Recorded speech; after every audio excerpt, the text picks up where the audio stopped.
the Sirah of Abu Bakr. Reading Surah Imran from Ayah 103. Don't take my life unless I'm in a state you're pleased. I've been around the world and back, and I got myself a baby. There's Samaya, Barber's on the mic again, and this is my story. Allah, protect my brother K-Boy, protect my brother Grabban. En fait, Jésus-Christ est Dieu lui-même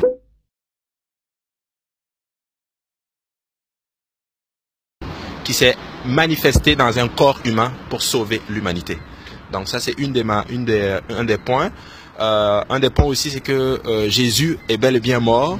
Jésus a ressuscité le 3e jour.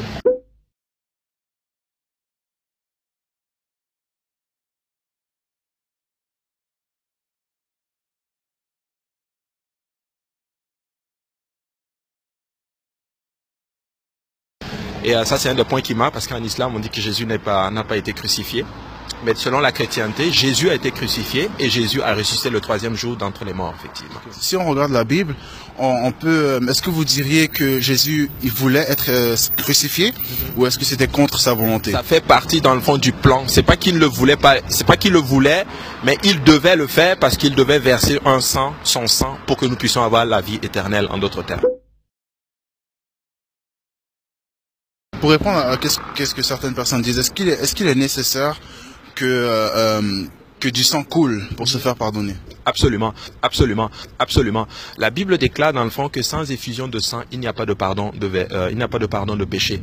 Ça, on peut le voir dans Hébreux 9, 22.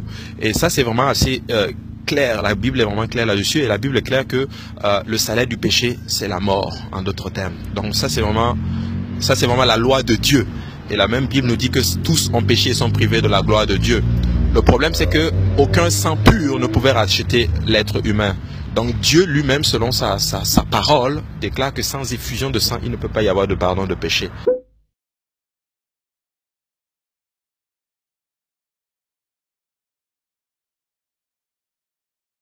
Et il a regardé sur la terre, il n'y avait pas de sang pur.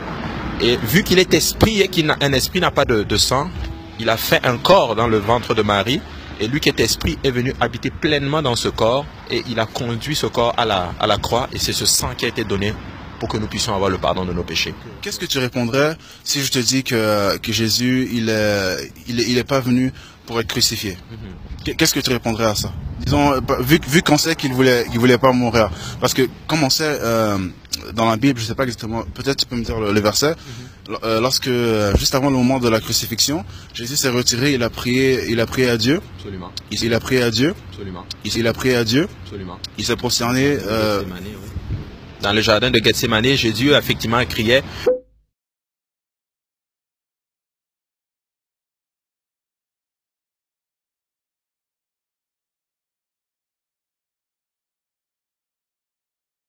Mais il y a quelque chose qu'il faut comprendre dans ce principe-là, c'est que Dieu est esprit. Dieu n'est pas un homme, ni le fils de l'homme pour se repentir. Mais ce qu'il faut comprendre dans l'essence même, c'est que Dieu est esprit et Dieu est saint. Voilà pourquoi nous l'appelons le Saint-Esprit.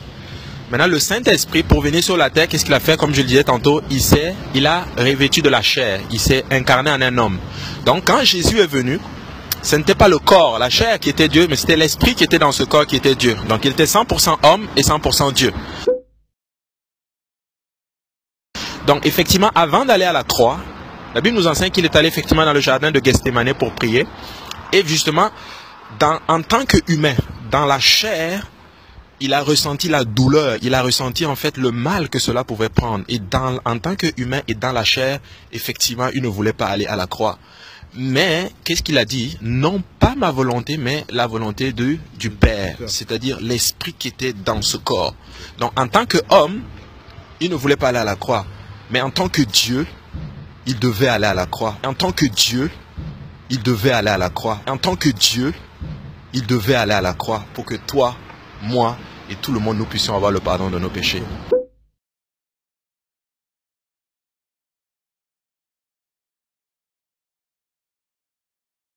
Tu es d'accord en fait que Dieu a des caractéristiques que l'homme n'a pas. Absolument. Et l'homme a des caractéristiques que Dieu n'a pas. Absolument. Parmi les caractéristiques de Dieu, il y a l'omniscience. L'omniscience. Parmi les caractéristiques de Dieu, il y a la puissance. La puissance, absolument. Parmi les caractéristiques de l'homme, il y a la faiblesse, l'ignorance. Absolument. Alors ma question que j'aimerais te poser, mon frère, comment est-ce que deux opposés ou deux antipodes peuvent se rejoindre en un? C'est une très bonne question. Il n'y a que Dieu, en d'autres termes, qui peut le faire. La Bible dit justement dans 1 Timothée 3,16 que sans contredit, le mystère de la piété est grand. Dieu a été manifesté en chair. La chair que Dieu a pris n'était pas une super chair.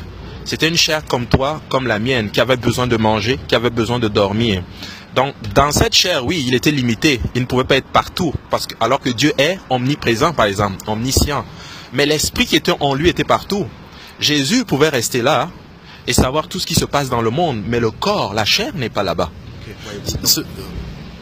Donc un esprit, effectivement, il pouvait être partout, mais dans la chair, effectivement, il ne pouvait pas être partout. Donc en fait, qu'est-ce que Dieu a fait? Dieu a réunifié, en d'autres termes, si tu veux, la divinité et l'humanité ensemble. Ça c'est selon la perception de quelqu'un qui croit en Dieu. Mais si on se met dans la peau de quelqu'un qui ne croit pas en Dieu, comment est-ce qu'on peut leur expliquer afin qu'ils croient? Comment on peut leur prouver que, disons, qu'est-ce qu'on peut leur répondre pour répondre encore à la question, comment est-ce que deux opposés peuvent être ici? Par exemple, comment est-ce que je peux être présent et absent en même temps? Okay. Comment est-ce que je peux être puissant et faible en même temps? Comment est-ce que je peux être omniscient et ignorant en même temps? Parce que si on prend comme exemple, et tu connais sûrement mieux la Bible que moi, quand Jésus a dit, en fait, je pense qu'on lui a interrogé par rapport à l'heure, à la fin du temps, exactement, et il a dit que nul ne le sait, ni les anges dans les cieux, ni le Fils, mais seul Dieu le sait. Absolument. À un autre moment, je pense dans Matthieu, on lui dit ô bon maître, qu'est-ce que je dois faire pour avoir la vie éternelle? Absolument. Et puis Jésus il a dit pourquoi est-ce que tu m'appelles bon? Il n'y a que bon et c'est le Père dans les cieux.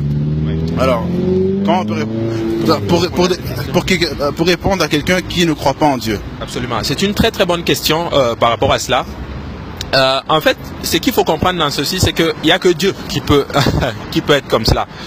Mais ce qu'il faut comprendre dans ces passages-là, c'est que Jésus-Christ, ok, quand il est venu en tant qu'homme, il voulait nous montrer en d'autres termes que dans la chair, nous pouvons vaincre aussi le péché. Tu vois. Et c'est ce qu'il a fait, en fait, en d'autres termes. Étant même dans ce corps faible, corrompu, déchu, on pouvait vaincre le péché. Et c'est vraiment ce qu'il a fait justement pour nous montrer. La seule manière peut-être de montrer à quelqu'un qui ne croit pas, c'est peut-être d'expérimenter le Seigneur Jésus-Christ, je pourrais dire. Parce que Jésus lui-même dira tout lui-même que il ne force pas les gens, en d'autres termes, tu vois. Et il faut expérimenter le Seigneur Jésus. Il y a des gens, par exemple, qui étaient dans la drogue, par exemple. Mais lorsqu'ils ont expérimenté le Seigneur Jésus, ils ont abandonné les liens de la drogue. Ils ont abandonné, par exemple, le péché, en d'autres termes.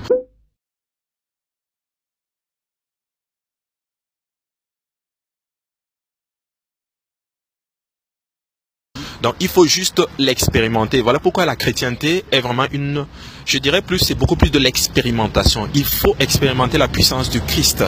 Encore une fois, ça c'est une réponse pour quelqu'un qui croit déjà en Dieu.